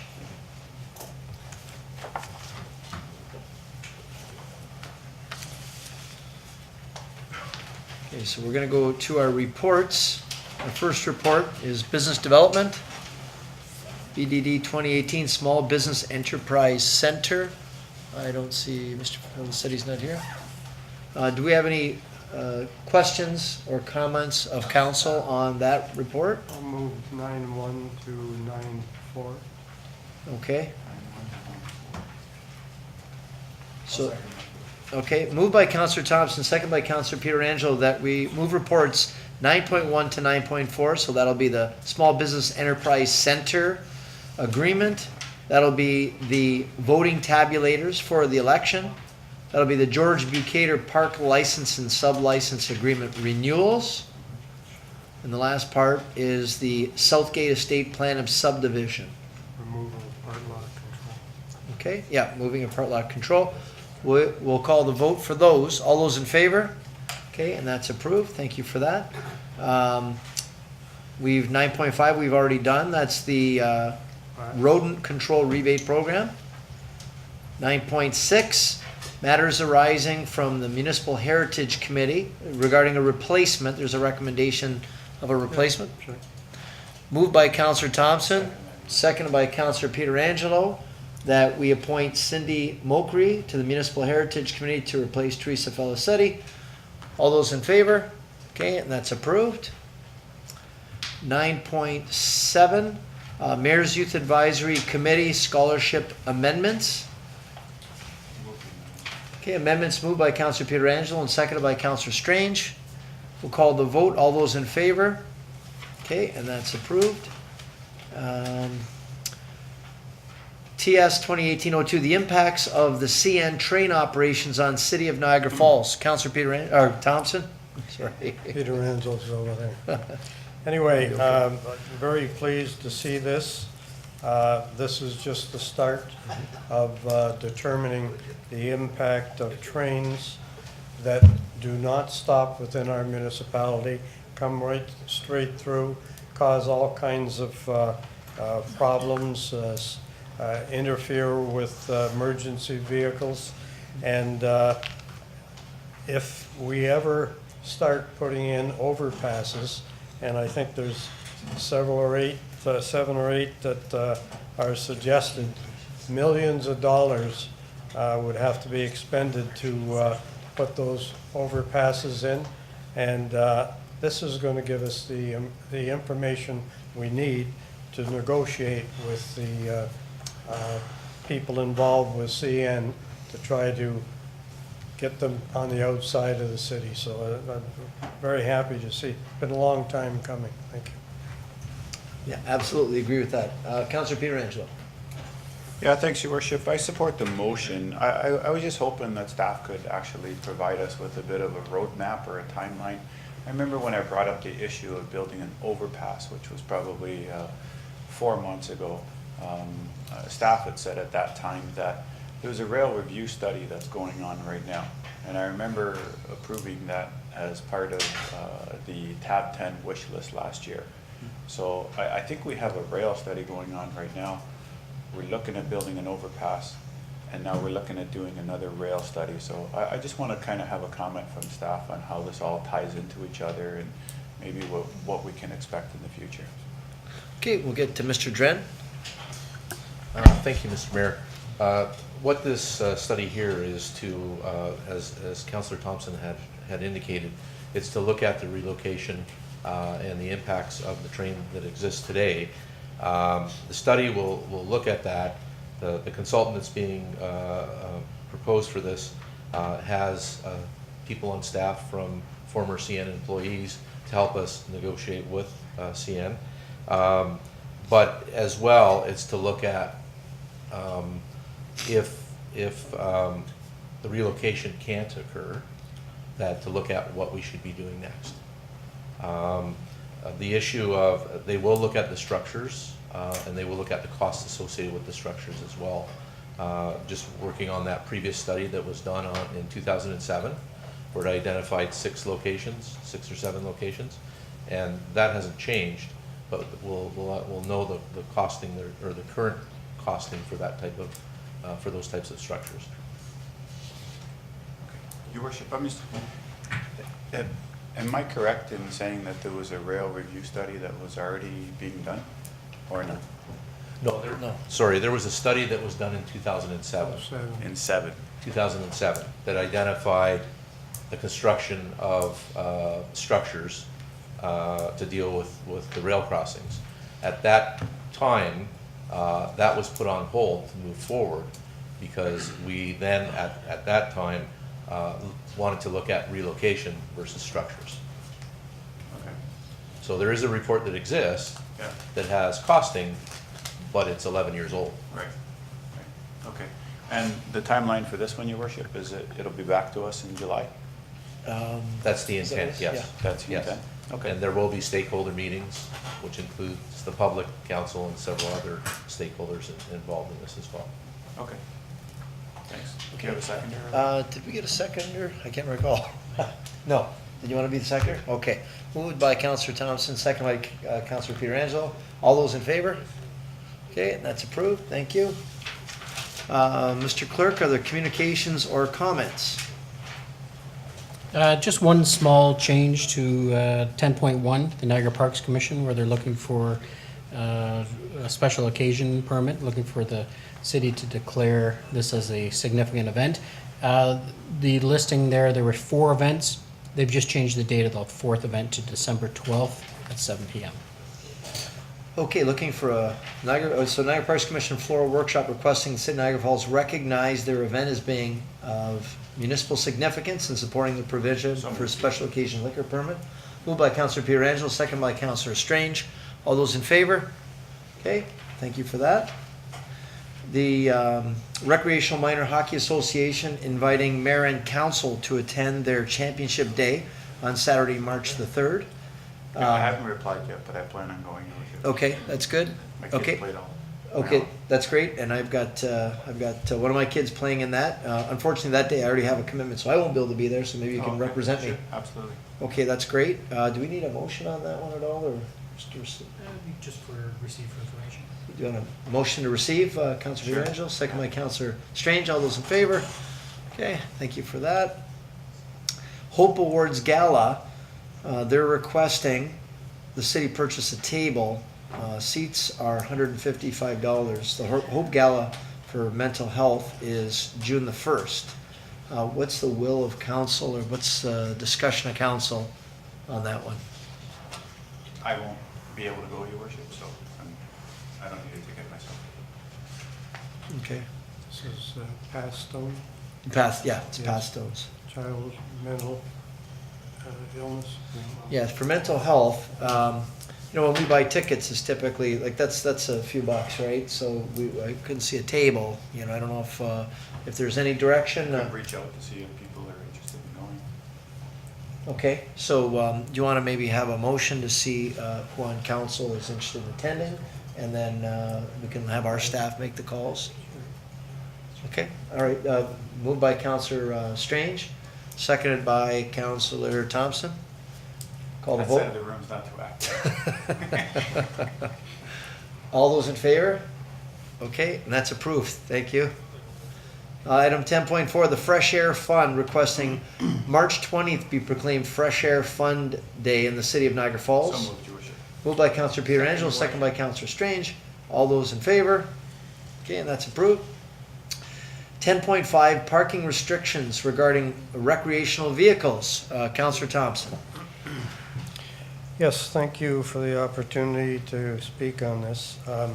I was actually amazed when I initially got the correspondence with respect to this, because I didn't know that bylaw existed. Many years ago, probably Councillor Pietrangelo was here. We had a public meeting in this council chamber, and we must have had 250 very angry people because we were discussing removing the opportunity for them to park their vehicles on their property.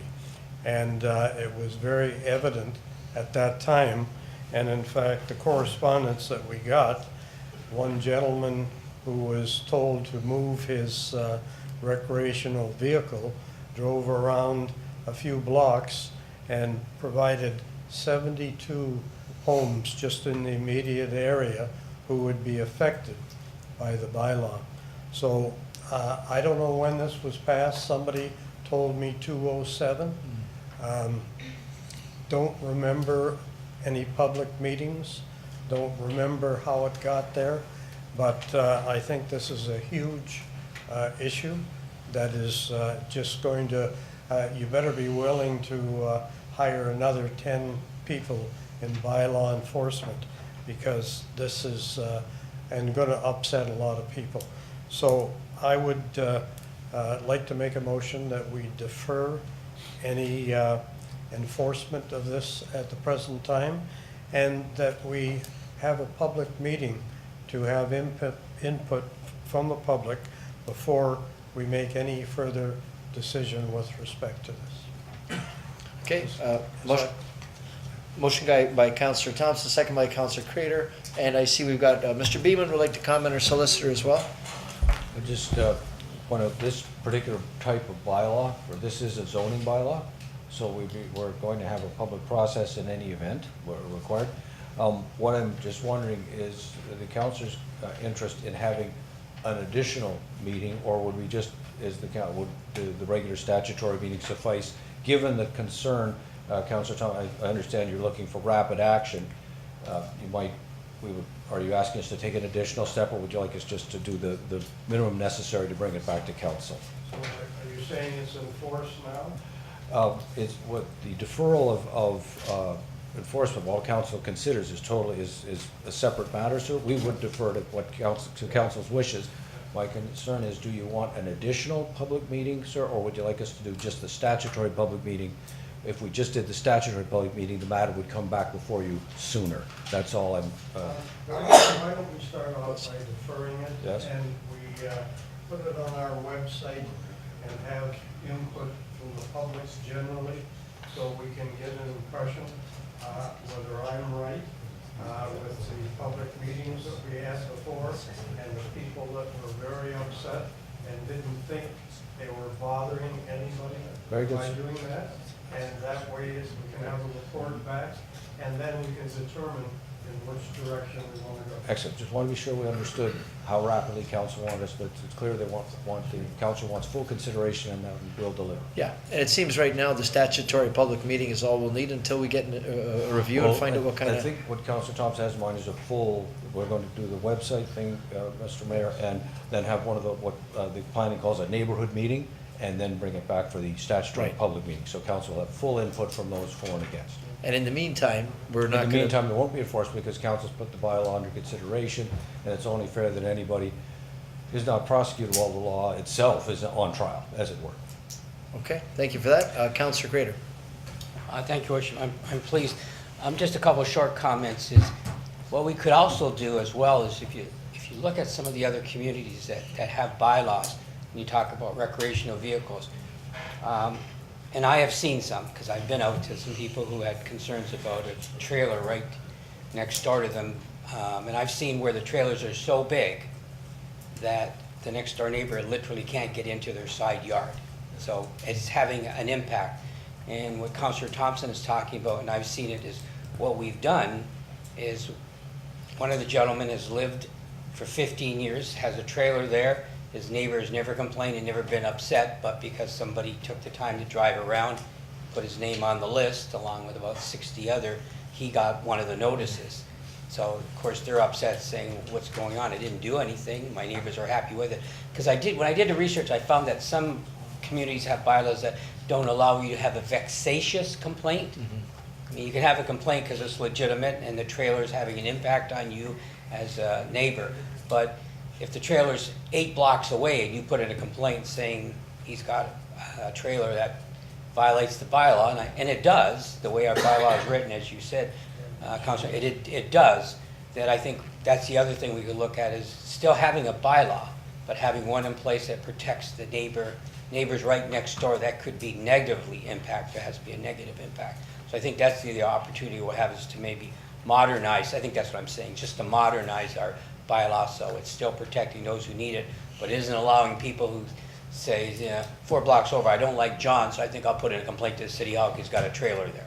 You know, that in some cases, the other thing that you should know is that the bylaw even affects if you have those little trailers just for hauling dirt around or things of that nature. If you have one of those, you could be contravening the bylaw too.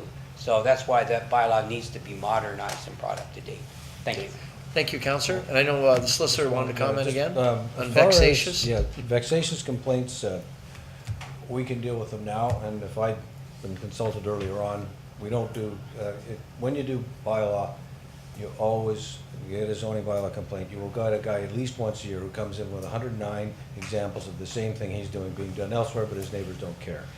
And I've always been quite prepared to meet with the fellow and say, look, we're not gonna do those because they don't affect you directly. The people around there don't care. We're a complaint-driven system. We don't have enough guys to investigate 109 complaints, so we're gonna give priority to the ones that actually affect the neighbors. The usual ones I used to deal with are oversized hedges. In St. Catharines, there's a million of them. You get a complaint about one, and the guy would bring in 50 pictures of neighboring hedges. And we just wouldn't do the 50. Now, anyway, the other thing that I want to, and Mr. Dren raised this with me, and I hope that the council agrees with this, and that is, while we will not enforce during this time the strict don't park your RV rules, we would ask council to give us discretion to continue to enforce in situations where there is a traffic problem, because some of these things make, their location makes it such that you can't see, and that sort of thing. So when there's when we are satisfied there's a hazard associated with it, as just opposed to an aesthetic complaint, we would hope the council would like us to look after those ones. So just to be sure that there's no misunderstanding, and Mr. Dunn was correct to raise this issue. Safety issues we'll continue to deal with, but if it's just, I don't like it next door, then we'll have to tell a person, well, then you make your views known to council, and you can have yours say when the time comes to consider this bylaw. Okay, that's agreeable to the mover and the seconder. Okay, that's great. Any other discussions of council? Okay, so everyone has heard and understand the motion. We'll call the vote. All those in favor? Okay, and that's unanimous. So those of you that are here tonight, thank you for being here. Thank you for your patience. Okay, moving along. 10.6, Project Share, coldest night of the year fundraiser, requesting that the city submit a team. Councillor Peter Angelo? Councillor Peter Angelo is going to put in the motion, seconded by Councillor Strange, that the city put in a team for Project Share's coldest night of the year. All those in favor? And that's approved. Thank you for that. Item 10. What happened to Dean? Why'd you fire him? Item 10.7, we move on to the, excuse me, no, we've got decorum in here. You don't yell out in the middle of a council meeting. We're moving along. Thank you very much. Thank you very much. Thank you. Have a good night. Good night now. Thank you. Have a good night. Good night. Thank you. That's a shame. Thank you. Sick man. All right, moving along. Always some excitement, right? Some Valentine's excitement. Item 10.7, City of Welland resolution regarding appointments of the NPCA. Councillor Strange. Motion to move and file, please. Receive and file, moved by Councillor Strange, seconded by Councillor Pietrangelo. Any discussion to that? We'll call the vote. All those in favor? Okay, all those in favor? Okay, that's approved, thank you. 10.8, Municipal Heritage Committee. Request that the week of February 19th to 28th be proclaimed Heritage Week 2018. Moved by Councillor Thompson, second by Councillor Pietrangelo. All those in favor? Okay, and that's approved. Item 10.9, Communities in Bloom. Invitation to participate in the 2018 edition of Communities in Bloom. Recommendation is to refer this to staff. Okay, moved by Councillor Pietrangelo, seconded by Councillor Crater, that we refer this to staff. Would this be Rec and Culture staff? Yes, to Kathy Moldenhauer. Okay. Park in the city. To the Park and the City Committee, right. Of course, thank you for that. All those in favor? Okay, and that's approved. And resolution, we did that one already. Bylaws. What's that? And we are, yes, we're in the bylaws. Motion to introduce the bylaws. Motion by Councillor Pietrangelo and second by Councillor Strange to give the bylaws a first reading. All those in favor? Okay, and that's approved. Bylaws 2018-16 through 2018-20 read a first time. Second and third, Your Worship. Motion by Councillor Pietrangelo to give the bylaws a second and third reading, and seconded by Councillor Strange. All those in favor? That's unanimous, thank you. And bylaws 2018-16 through to 2018-20 read a second and third time and passed. Okay, thank you. New business. Councillor Crater. We have one item, Your Worship. I just received this today. It's just a notice that the Nathaniel Depp Memorial Church, the BME Church, is having a special event on the 18th of February. It's Black History Month, and there's a brief service, but the most significant part of the event is that they're showing a documentary on Wilma Morrison titled The Life of a Black Canadian. And we all know who Wilma Morrison is. And also she's a recipient of the Ontario Medal of Honor that she received at Queen's Park. So I just wanted to make sure people are aware of it. It's on Sunday at 10:30. And the other thing, the Reverend Lois Dix, she asked if it was possible, and I said I just received this on the way in. They're expecting a pretty good turnout from people from outside of our community that will come up for the service. So they're asking, is it possible that maybe the city staff could go down and, because they have curbside with the road and the curb, it's all full of snow and it's really packed up hard. Is it possible that we could go down and just, for that, just to make sure it's cleared out, because What's there's the a lot street of again? parking. The street again? Oh, it's on Pier Street. On Pier. Yeah, Pier Street. Mr. Holman?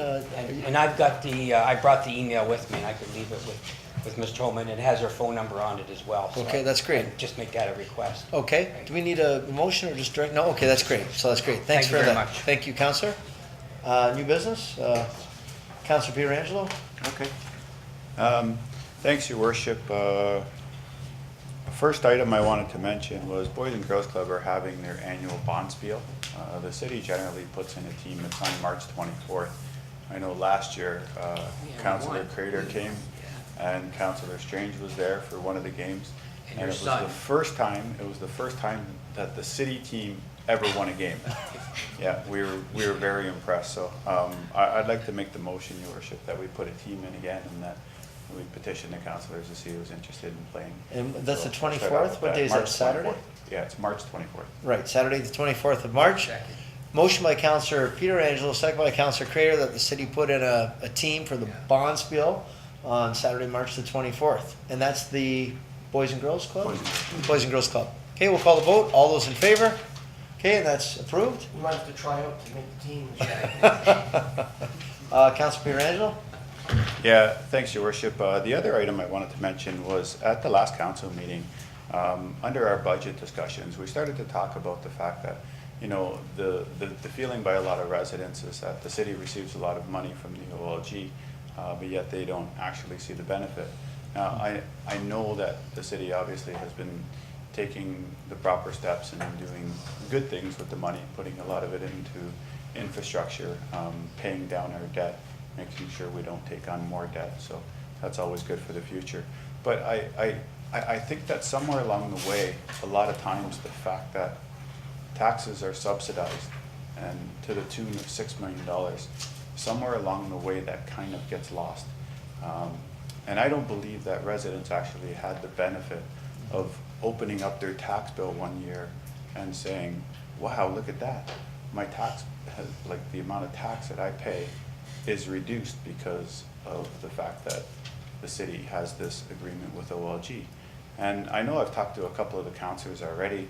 I think the timeline of how everything happened is really important as to why the property owner never actually saw the effect. Councillor Thompson will remember the 90s when the province on an annual basis was reducing the amount of subsidy that they were sending all municipalities across Ontario. So we were faced with cutbacks every single year. So when we first signed the initial agreement, I believe we were getting $2.6 million. It immediately went into the operating budget. So that in itself was a subsidy on taxes. But again, the landowner or the property owner never got the benefit of looking at their tax bill thinking, wow, look at that. And then the second bump, I guess you could say, was when we went from 2.6 to 3 million, and $400,000 went straight into the operating budget again, which isn't really a large amount to make a giant impact. And the last one, Your Worship, as you can remember, was when the casino won, or I should say the OLG, won their tax assessment appeal, which meant that we were going to receive almost $3 million less annually from what we were receiving. And to make up for it, council chose to take the funds from the OLG once again and put it in there. And that's essentially how we got to the $6 million. But again, the resident never was able to open up the tax bill and say, wow, you know, that's how much I'm subsidized. So the motion I was going to make was that staff look at, I guess, providing some way to show the public what the benefit of the OLG funds are for them. From a tax perspective, Your Worship, I want residents and landowners to be able to understand the amount that the OLG subsidizes our current budget.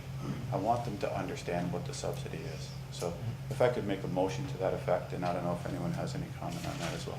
And now, Councillor, are you suggesting maybe that go on the tax bill, or that would be one option, but I think that Mr. Harrison's going to jump up and tell us that he can't do that. I don't know that he can or can't do that. I mean, it would be nice if it can go on the tax bill. I think ideally that's where I'd like to see it go. I don't know whether or not we'd be running into problems with the province, but I think somewhere along the line we have to be able to show people that, you know, because I mean right now, looking at it, if you step back and you say, okay, so there's $6 million annually that's going into our operating budget that subsidizes taxes. If you think of that from a tax increase perspective, $6 million represents anywhere in between 9 and 10%. So if you think of your total tax bill, take 10% and think that's how much I'm actually saving on my taxes. So to me, that's a lot of money. Someone that's paying $2,000 is saving $200 a year. You can do the math for anyone else. So, but somewhere along the lines, it would be nice to actually show the residents and the property owners what the actual subsidy is to each and every person individually, so that they understand directly what their benefit is. Mr. Harrison, so what do you think? We're going to have an airplane flying with a big message? Well, he doesn't need to comment. Well, unfortunately, the other councilors are sick because we were in the presentation, we were working on showing that factor, but we'd have to come up with a solution because the tax bill itself is legislated by the provincial government, and you're not, to show that on the tax bill is not something that's allowed by the regulation. We will come back to council and through the budget process, but also a report that gives you maybe some other alternatives that we could show that. I like the idea, Your Worship. Okay, thank you. So we've got a motion by Councillor Pietrangelo. Did we have a second on that one? No? Second by Councillor Strange, that staff come back with a means of sharing the OLG subsidy with the ratepayers? Did I get that right approximately? That a motion that staff come back with a report showing how the OLG subsidy benefits ratepayers? Is that? Some options how we can show. And options to show how we can communicate that, okay? All those in favor? Okay, and that's approved, thank you. Councillor Thompson? Yes. Many years ago, we used to receive a little booklet, 2 pages, with all the members of council, their names, their phone numbers, all the different department heads and their phone numbers, not to dispense to the public, but for our information. It wasn't a big deal, but it was important to us to have that information. And following through on that, I want to say what a great staff we have here in the city. So many really talented people who make our job a lot easier here in so many different areas. And I could mention a bunch of names, but I'm not going to do that. But it's extremely frustrating on the weekend when you get 5 or 6 calls and you have nobody in which to contact or how to get them, and you call the 356-1355, the answering machine, or the answering people at the service center, or where, I think, are they in India? Where are they, those people? You don't know where they are? You know, I don't think they know where they are, because it's extremely difficult to get to the foreman, to somebody in charge, or to get somebody to help you with the problem and the complaint. When I was working with the health department, we had an on-call person on a schedule where if you did get, and sometimes you get 5 or 6 complaints, particularly with these cottage rentals and Airbnbs and rodents and other things, and you try to respond to the people, and it's very difficult. And I'm wondering if we can, first of all, get a list, and also the regional people would be helpful for the council members. But if we could come back with some kind of system. I don't know, the answering service people, who are they? Who could answer that question? Pardon me? I don't call a company name. Does anybody else call them on the weekend? They're not city employees. No, they're not city Oh, employees. I know they're not city employees. No. They said, look, I have to get through to somebody. Well, who's this? I said, Wayne Thompson. Well, who are you? Yeah, this is the kind of response you get, and this is, how do you deal with that? It's impossible. So. So what, you call me afterward? I do sometimes. Sometimes I get the top guy. If I could, But just what- on that point, Wayne, because Wayne's, I have to jump up, he's right. Because when you call and you say, good evening, it's Councilor Kim Crater trying to help a resident, and that's exactly what happens. Like, who are you? Do you not kind of say to them, if you get a call from any one of us, and just, as a counselor calling and to try to get some help, and because they don't even know who we are. They actually think that you're just a resident who's complaining about something. So I didn't mean to interrupt, but that's happened so many times. And that's, should be more responsive to that too. You feel like you're You know, imposing on it. If you had some of the people here at City Hall, your people are, without exception, the best in dealing with complaints, and Gerald Spencer, the best guy we have hired since Ken Todd, for sure. Yeah. Anyway, what I'm trying to get through is, can we get some help, what to do on the weekend? If we can bring these people who are the answering machine people, if it's a council member trying to help a resident on the weekend, that we're taken seriously, that we get somebody in touch with us, that we have somebody, maybe a schedule of on-call people on the weekend. This is what I'm trying to do. So I'd just like to refer that to staff to come back and see if we can help make the job a little better, easier, and do the job for the citizens. So why don't we motion by Councillor Thompson, second by Councillor Crater, that we had staff to come back to us with contact means for weekends and holidays, right? And after hours. Okay, so we'll call the vote. All those in favor? Okay, and that's approved. Thank you. Any other new business? Motion for adjournment. Councillor Strange, second by Councillor Thompson. All those in favor? And we are adjourned at 7:26. All right. Thank you to our faithful gallery for sticking around.